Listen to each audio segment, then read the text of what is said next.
भावना, ओह! गिरे हुए मेघों ने आज आसमान में अंधकार कर दिया अंबिका। या तुम्हें समय का ज्ञान नहीं रहा? आश्चर्य, तुमने दीपक नहीं जलाया? तुम यहां क्यों आए हो विलोम? दीपक जला दूं?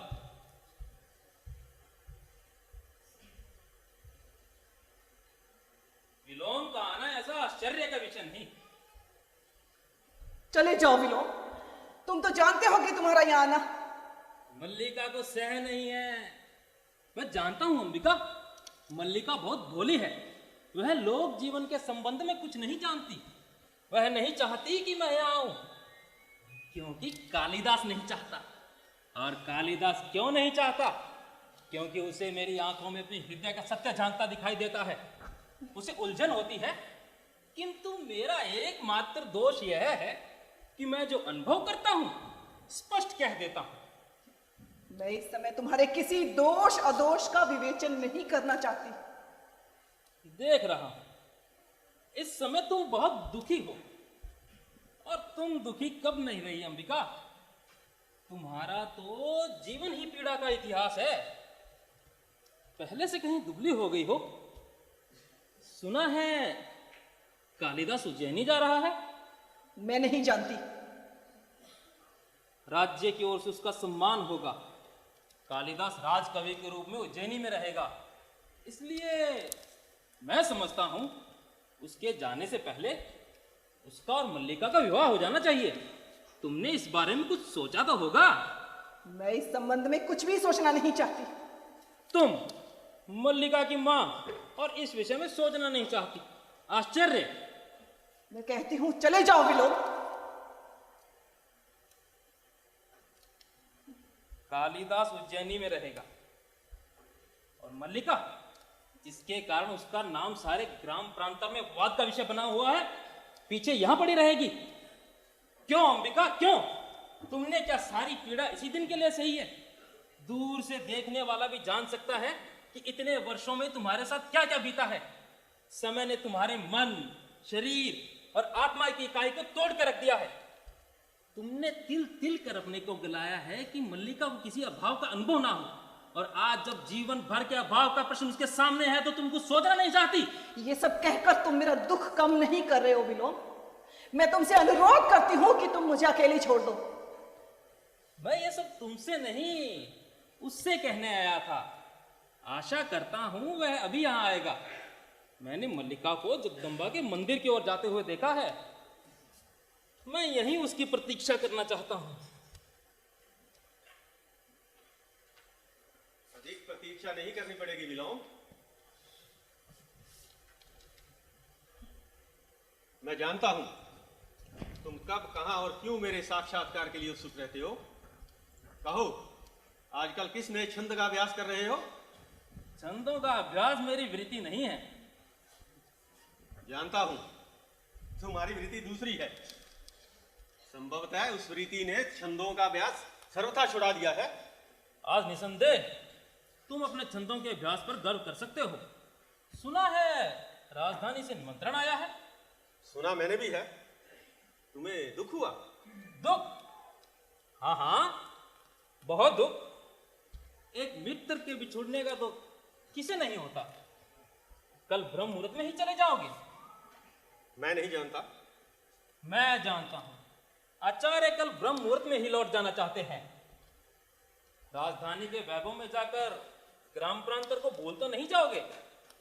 सुना है वहां जाकर व्यक्ति बहुत व्यस्त हो जाता है। वहां कई तरह के आकर्षण हैं। रंगशालाएं, मदिरालय, तरह तरह की विलास भूमियां। अरे विलोम, यह समय और स्थान इन सब बातों के लिए नहीं है। और इस समय मैं आपको यहाँ देखने की आशा नहीं कर रही थी। मैं जानता हूं तुम मुझे यहां देखकर प्रसन्न नहीं हो, किंतु मैं तो अंबिका से मिलने आया था। बहुत दिनों से भेंट नहीं हुई थी। यह कोई ऐसी अप्रत्याशित बात तो नहीं? विलोम का कुछ भी करना अप्रत्याशित नहीं है। हाँ, कई कुछ करना नया प्रत्याशित हो सकता है। यह वास्तव में प्रसन्नता का विषय है। हम दोनों एक दूसरे को इतनी अच्छी तरह समझते हैं। मेरे स्वभाव में ऐसा कुछ नहीं जो तुमसे छिपा हो। विलोम क्या है? एक असफल कालिदास और कालिदास एक सफल विलोम। हम कहीं ना कहीं एक दूसरे के बहुत निकट पड़ते हैं। सभी विपरीत एक दूसरे के बहुत निकट पड़ते हैं। उसी निकटता के आधार पर क्या मैं तुमसे एक प्रश्न पूछ सकता हूं? संभव है फिर कभी तुमसे बात करने का अवसर प्राप्त ना हो। एक दिन का व्यवधान हमें बहुत दूर कर देगा ना। वर्षों का व्यवधान भी विपरीत को विपरीत से दूर नहीं करता। मैं तुम्हारा प्रश्न सुनने के लिए उत्सुक हूं। मैं तुमसे यह जानना चाहता हूं कि क्या तुम वही कालिदास हो? मैं तुम्हारा अभिप्राय नहीं समझ सका। मेरा अभिप्राय यह है कि क्या तुम वही व्यक्ति हो जो कल तक थे? अरे विलोम, मैं ऐसी अनर्गलता को क्षम्य नहीं समझती। अनर्गलता? इसमें अनर्गलता क्या है? क्या मेरा प्रश्न सार्थक नहीं है? क्या मैं सार्थक प्रश्न नहीं पूछ रहा? क्यों अंबिका? मैं कह चुकी हूं कि मैं इस संबंध में कुछ नहीं जानती और ना ही जानना चाहती हूं। ठहरो अंबिका, आज तक ग्राम प्रांत में मल्लिका और कालिदास को लेकर बहुत कुछ कहा जाता रहा है। आप उसे दृष्टि में रखते हुए क्या यह उचित नहीं कि कालिदास यह स्पष्ट बता दे कि उसे उज्जैनी अकेले जाना है या? कालिदास आपके किसी भी प्रश्न का उत्तर देने के लिए बाध्य नहीं है। मैं कब कहता हूं कि बाध्य है, परंतु मैं यह समझता हूं कि कालिदास का अंतःकरण उसे उत्तर देने के लिए बाध्य करे। क्यों कालिदास? मैं तुम्हारी प्रशंसा करने के लिए आवश्यक बाध्य हूं। तुम दूसरों के घर में ही नहीं, उनके जीवन में भी अनाधिकार प्रवेश कर जाते हो। अनाधिकार प्रवेश? मैं? क्यों अंबिका, तुम्हें कालिदास की यह बात कहां तक संगत प्रतीत होती है कि मैं विलोम दूसरों के जीवन में अनाधिकार प्रवेश कर जाता हूं? मैं कह चुकी हूं कि मैं इस संबंध में कुछ भी कहना नहीं चाहती। बस चल ही दी। अच्छा, तुम ही बताओ कालिदास, तुम्हें अपनी यह बात कहां तक संगत प्रतीत होती है कि मैं दूसरों के जीवन में अनाधिकार प्रवेश कर जाता हूं? चलो चलकर ग्राम प्रांतन में पूछ ले। तो तुम अपने अंतःकरण से भी मेरे प्रश्न का उत्तर देने के लिए बाध्य नहीं हो। तुम कुछ संभवतः प्रश्न ही ऐसा है। तुम कुछ भी अनुमान लगाने के लिए स्वतंत्र हो, परंतु मैं इतना ही जानता हूं कि मुझे ग्राम प्रांतर छोड़कर उज्जैनी जाने का तनिक मोह नहीं है। निसंदेह तुम्हें मोह क्यों होगा? साधारण व्यक्ति को हो सकता है, तुम्हें क्यों होगा? परंतु मैं तुमसे यह जानना चाहता हूं कि यदि क्षण भर के लिए यह मान लिया जाए कि तुम उज्जैनी जाने का निश्चय कर लो, तो उस स्थिति में क्या यह उचित नहीं कि? अरे विलोम, आप अपनी सीमा से बाहर जाकर के बात कर रहे हैं। मैं बच्ची नहीं हूँ, अपना अच्छा बुरा सब समझती हूँ।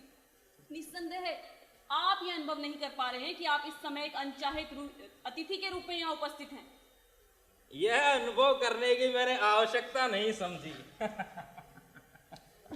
तुम मुझसे घृणा करती हो, मैं जानता हूं, किंतु मैं तुमसे घृणा नहीं करता। मेरा यहाँ होने के लिए इतना ही पर्याप्त है। एक बात कालिदास से भी करना चाहता था। तुम कालिदास के निकट हो, किंतु मैं कालिदास को तुमसे अधिक जानता हूं। तुम्हारी यात्रा शुभ हो कालिदास, तुम तो जानते ही हो विलोम तुम्हारा ही शुभ चिंतक है। यह मुझसे अधिक कौन जान सकता है?